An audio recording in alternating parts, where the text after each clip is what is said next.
હા શું બેઠા બેઠા કરે છે? ભૂખ લાગી છે, જલ્દી કર ને. અરે પણ એ જ તો કરું છું. તો શું કરું છું?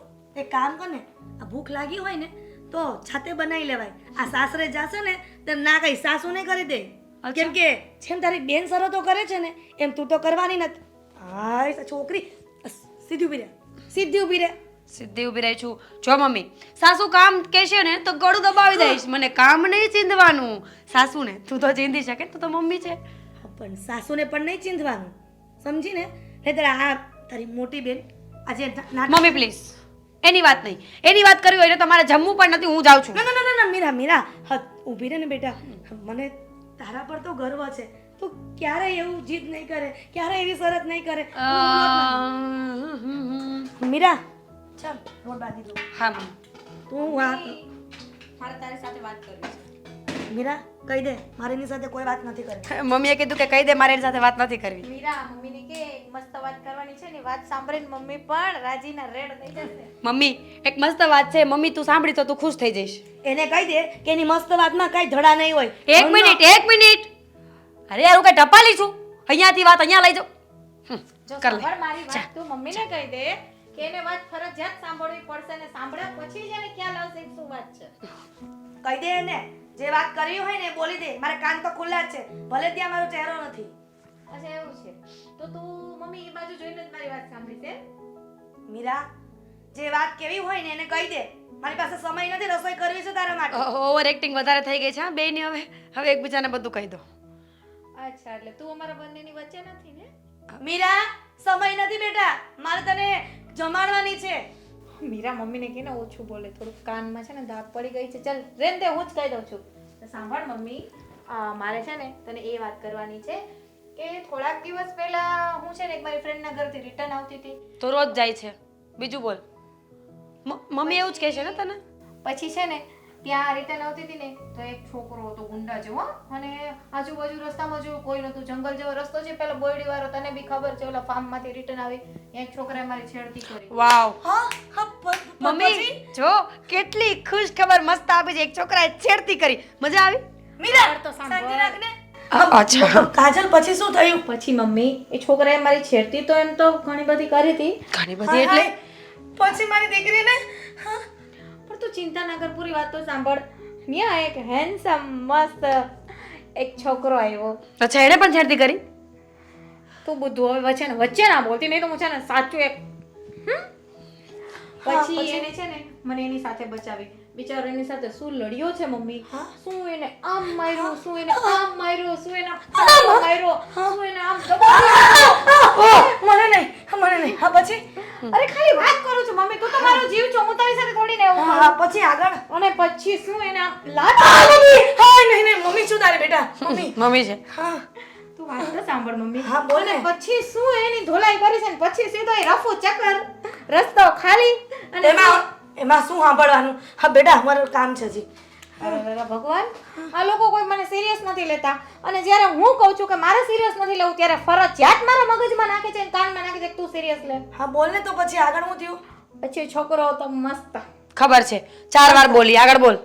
એકદમ હેન્ડસમ હતો, એ ખબર છે. આગળ બોલ. કાળો હતો, એ ખબર છે. અને ત્યાં બોર ખાવા આવ્યો હતો, અને પછી? શું એ બોર ખાતો તો, અને મને શું એ ગમી ગયો. પછી શું મેં એનો નંબર લીધો, અને આઈ થિંક કેટલા દિવસ થયા કહું તને? હા 1.5 મહિના આસપાસ તો થયું જ. ઓહ એકદમ બોરિંગ કહાની છે, ભંગાર. બીજી વાત કર. મીરા તું એની વાત સાંભળ ને, મને ઇન્ટરેસ્ટ લાગ્યો છે એની વાતમાં. કદાચ કઈક નવું આવે ટ્વિસ્ટ. બેટા તું 2 મિનિટ શાંતિ રાખ. પછી કાજલ શું થયું એમ કે ને બેટા જલ્દી. ની વચ્ચે મમ્મી છોકરો મને ગમી ગયો છે, અને અમે બંને રિલેશનશિપમાં છીએ. પેલા તો એ મારો ફ્રેન્ડ બને, પણ હવે તો એ મારો જીવ થઈ ગયો છે, મારે એની સાથે લગ્ન કરવા છે. સાચું કે છે ને? હા મીરા ચીમટી મને ચીમટી. ઉભી રહે હું કરું. ઓહ એ છોકરા તને લઉં ચીપટી લઉં. મને આઈ નો, મને ખબર જ હોય આવું બધું થવાનું હોય. હા બેટા કાજલ સાચું કે છે ને, સપનું તો નથી ને? અરે ના મમ્મી, અને તું એ છોકરો જોઈશ ને તો તને પણ ગમી જશે, અને બોલે છે એટલું મીઠું મીઠું કે તું વાત જ જવા દે. હા મીઠું બોલે પણ તું એનું કડવાશ નો ભરતી હતી એના જીવનમાં. સાચી વાત છે.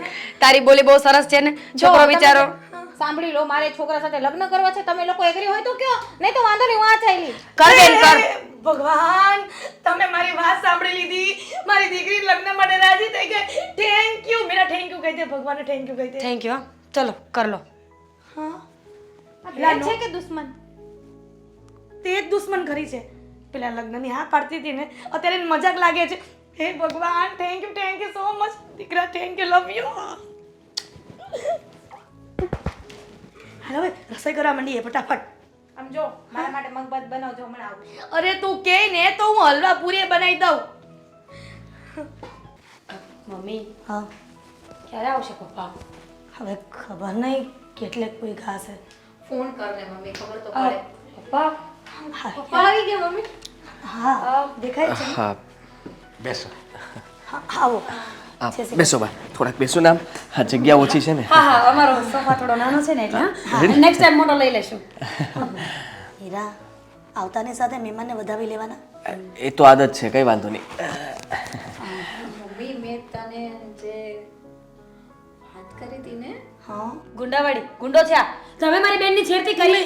How der you. કેવી વાત કરો છો? અરે શું તું પણ? હા જુઓ, અમે તો અહીંયા વાતચીત કરવા માટે મારા મમ્મીને લઈને આવ્યો છું. આ રસ્તામાં તમારા પપ્પા મળી ગયા તો સાથે સાથે આવી ગયા. અમે બંને એકબીજાને પસંદ કરીએ છીએ અને ફોનમાં ક્યારેક ક્યારેક વાત પણ કરતા રહીએ છીએ. મેં વાત કરી હતી. હીરો. હા. અચ્છા મને લાગ્યું કે ગુંડો તમે જો તો હમણાં હું તો ધોઈ જ ના કરી હતી. એક મિનિટ આ જય શ્રી કૃષ્ણ. મમ્મી લાવ લાવ. હા હા હા પછી તો તારા પપ્પાએ હા તો જો હું કરું ને વાત, હું વડીલ છું ને પપ્પા. મારી બેનને કોઈ છોકરો ગમતો નથી. લગ્ન કરવાની તો ચોખ્ખી ના જ પાડે છે અને ભૂલે ચૂકે જો લગ્ન થઈ ગયા ને તો ચૂપ રહે ને.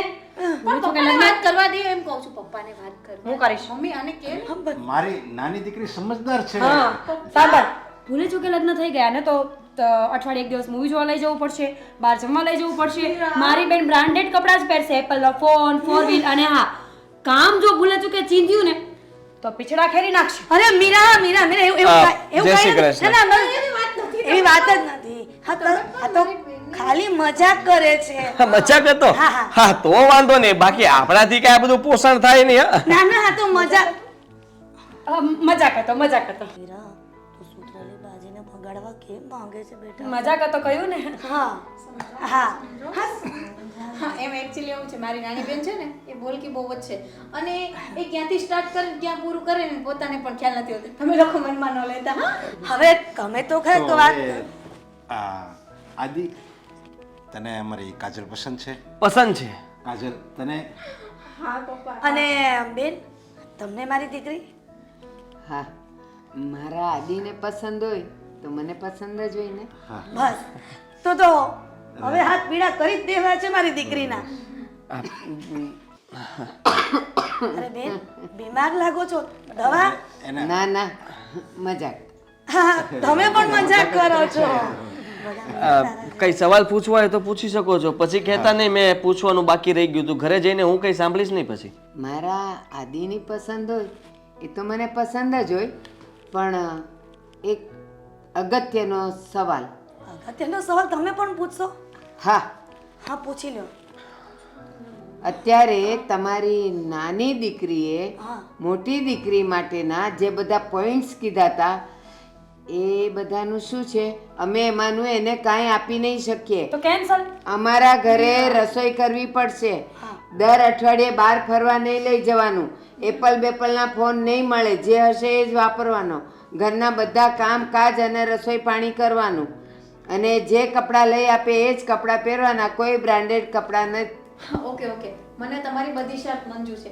તમે મને જે સ્થિતિમાં રાખશો એ સ્થિતિમાં હું રહેવા તૈયાર છું. હું ઘરના બધા જ કામ કરીશ, આદિ લઈ આપશે એ જ કપડાં પહેરીશ અને મારે સ્માર્ટફોનની કઈ જરૂર નથી. મને ખાલી સસ્તો ને સારો 10-15 હજારનો ફોન આદિ લઈ લેશે તો એમાં પણ હેપી રહીશ. બસ. હા પછી અહીંયા ફરિયાદ ન થવી જોઈએ. હે કાજલ, તો જોઈ વિચારીને તું આ પડે છે ને? હા પપ્પા. હા જો આ જીવનનો સવાલ કહેવાય, કારણ કે ભવિષ્યમાં આગળ જતા કોઈએ જોયું નથી કે શું થવાનું છે ને શું થશે. એટલે જો આ હું તમને પસંદ કરું છું, તમે મને પસંદ કરો છો, પણ પસંદ કરવાથી કંઈ ન થાય. આપણે આગળનું વિચારીને પછી જવાબ દેવા જોઈએ. તમને કંઈ ગુસ્સો ઓછો તો નહીં આવે ને? ના આદિ, મને ગુસ્સો છે ને બિલકુલ આવતો નથી અને હું કોઈ પણ પરિસ્થિતિમાં બધું એડજસ્ટ કરી લઉં છું, પહેલી વાત ઈ. અને બીજી વાત કે હું તમને પ્રેમ કરું છું જે પ્રમાણે, એ પ્રમાણે હું તમારા ભેગી ચટણી રોટલી ખાઈને પણ જીવવા તૈયાર છું. બસ. વાહ, ગમ્યું આપણને. આજે મને આ બહુ મને આ સમાચાર મને બહુ એટલે બહુ ગમ્યા. જે કાજલ મોઢેથી બોલીને હું તમારી ઘરે એકદમ એડજસ્ટમેન્ટ કરીને રહે એ બહુ ગમ્યું. એટલે હવે હું મારી જટ વિવાહ. બંને દીકરીઓના લગ્ન એક સાથે કરી દઉં. દરેક બાપને ઈચ્છા હોય ને કે એની દીકરી કોઈ સારા ઠેકાણે જાય અને એની દીકરીને ઘર સારું મળે. બસ મારી બંને દીકરીઓને ઘર સારું મળી ગયું એટલે મને બસ શાંતિ થાય, મને ને તારી મમ્મીને. તો લગ્ન બંનેના સાથે જ કરાવી દેશો ને? હા, બંનેના એક જ સાથે કરવાના ને એક જ દિવસે કરવાના છે. અરે વાહ. શું સાથે પપ્પા? મારું નક્કી થયું ને, આનું તો હજી બાકી છે. આપણે મીરાનું તો ગોતવાનું છે. એનું તો પહેલા નક્કી થઈ ગયું છે. ક્યાં? આ પેલા તે દિવસે તમારી છેડતી કરતો હતો ને ગુંડા સાથે. એ ગુંડો નહીં, મારી બેન સાથે લગ્ન કરશે ક્યારે પણ નહીં. એ મારી નજર સામે આવ્યો છે ને તો એના હું એટલા કટકા કરી નાખીશ, એને મારી નાખીશ. કાજલ, એ ગુંડો નથી, મારો પરમ મિત્ર છે. એનું નામ ધવલ છે અને બહુ સારો માણસ છે. હા, આ બંને એકબીજાને પ્રેમ કરતા હતા અને આ બધું એક નાટક હતું જેથી કરીને તું મને પસંદ કરી લે અને હું તને પસંદ કરી લઉં ને. હા, તને જોવા માટે જે મૂર્તિઓ આવવાનો હતો એ હું જ હતો, જેના માટે તે ના પાડી હતી. પણ આજે ફરીથી એ જ દિવસ આવ્યો છે. હા કાજલ, જ્યારે તું અહીંયાથી રિસાઈન જતી રહી હતી ને એ દિવસે, ત્યારે તને જોવા માટે આ આવ્યો હતો. પણ તને તો તારા બાપની ઇજ્જતની કાંઈ નહોતી પડી. બસ તારે તો બસ તારી જ ઈચ્છા પૂરી કરવી હતી. અને ત્યારે જો આ મારી નાની દીકરીએ મારી ઇજ્જત અકબંધ રાખી હતી, એણે મારું નાક રાખ્યું હતું અને એ દિવસે આ જ આવ્યો હતો જોવા માટે. તને ખબર ના હોય તો કહી દઉં કાજલ, તે દિવસે તું તો હાજર નહોતી, પણ મીરા અને મેં બંને વાત પણ કરી હતી. હા, કાજલ બનીને મીરા મારી સાથે વાત કરતી હતી. એનો સ્વભાવ સારો લાગ્યો મને અને મેં તો એ સગાઈ માટે હા પણ પાડી દીધી હતી. ઇવન એને એના પપ્પાની આબરૂ માટે થઈને એનો પ્રેમ જતો કરીને મારી સાથે સગાઈ કરવા પણ તૈયાર થઈ ગઈ હતી. પણ આ તો નસીબ જોતા મારા મિત્રએ મને બધી વાત કરી કે હું મીરાને પ્રેમ કરું છું ને એની સાથે લગ્ન કરવા માંગુ છું. એટલા માટે ચોખવટ થઈ અને પછી અમે લોકોએ પ્લાન બનાવ્યો કે કાજલને ગમે તેમ કરીને લગ્ન માટે તૈયાર કરીશું. છતાં પણ તને અમે મનાવી તો લીધી, પણ આજે પણ તને એક સવાલ પૂછવાનું મન થાય છે કે તારા પપ્પા પ્રત્યે તને જરાય દયા નથી? હજી અફસોસ થાય છે મને એ જ વાતનો કે હું ઘરમાં મોટી દીકરી હતી. મારા પપ્પાનું નાક એની આબરૂ બધી સૌથી પહેલા ફરજ મારી આવતી હતી. પણ હું સાવ પાગલ, કોઈ વાત સમજી જ ન શકી. મારી 5 થી 7 ફ્રેન્ડ એવી મારી હતી ને, એની સાથે હું જીવવામાં બધું જ ભૂલી ગઈ કે અમારું ફેમિલી છે, એની મારી ચિંતા છે. એટલે વારંવાર મારા પપ્પા અવારનવાર અનેક છોકરાઓને જોવા બોલાવતા હતા અને હું ના જ કહેતી રહી. ક્યારે પણ એની વાતનું માન ન રાખ્યું. મારી મમ્મીને અવારનવાર ન બોલવાના શબ્દ બોલ્યા. મારી નાની બેનને પણ હાથ ઉપાડી લઈશ મારી એવી ધમકીઓ આપી. મારા પપ્પાને તો મેં બહુ દુઃખી કર્યા છે. બસ કર બેન. બહુ જ. પપ્પા મને માફ કરી દો. મારી મોટામાં મોટી ભૂલ એ હતી કે હું આ ઘરમાં મોટી હતી ને મારી જવાબદારી ભૂલી ગઈ હતી, મારી ફરજ ભૂલી ગઈ અને મારી જગ્યાએ મારી નાની બેને બધી ફરજો બજાવી છે. બસ કર બેન. તારું આ એહસાન પણ હું નહીં ભૂલી શકું. એહસાનની શું વાત કરે છે? આને જ તો પરિવાર કહેવાય ને. ત્યારે બધા સદસ્યો પોતપોતાની જવાબદારીને સમજે, નિભાવે. અને મેં પણ એ જ કર્યું છે. મારા બાપનું નામ 5 માણસમાં બોલાય છે, સારી રીતે યાદ કરવામાં આવે છે પપ્પાને. મેં ઇજ્જતને બસ જાળવી છે, જે મારી ફરજ હતી. અને તું પણ યાદ રાખજે કે દીકરી હોય કે દીકરો કે ઘરનું કોઈ પણ સદસ્ય, જ્યારે પોતાની જવાબદારી ન નિભાવે ને ત્યારે એકની પાછળ 10 જણાને હેરાન થવું પડતું હોય છે. એટલે મહેરબાની કરીને બધાએ પોતપોતાની જવાબદારી નિભાવવી. ઓકે, હવે હું મારી જવાબદારી ક્યારે પણ નહીં ભૂલું. પણ એક વાત છે પપ્પા, આદિ જે દિવસથી મારી લાઈફમાં આવ્યો છે ને એને મને ઘણું બધું શીખવાડ્યું છે. એમ કહો ને કે હું પહેલા જેવી કાજલ જ નથી રહી. એટલે એને મને એના પ્રેમમાં પાગલ તો કરી નાખી પણ સુધારી દીધી. લગ્ન કરીને જા, ગુંડી પણ બનાવશે. મીરા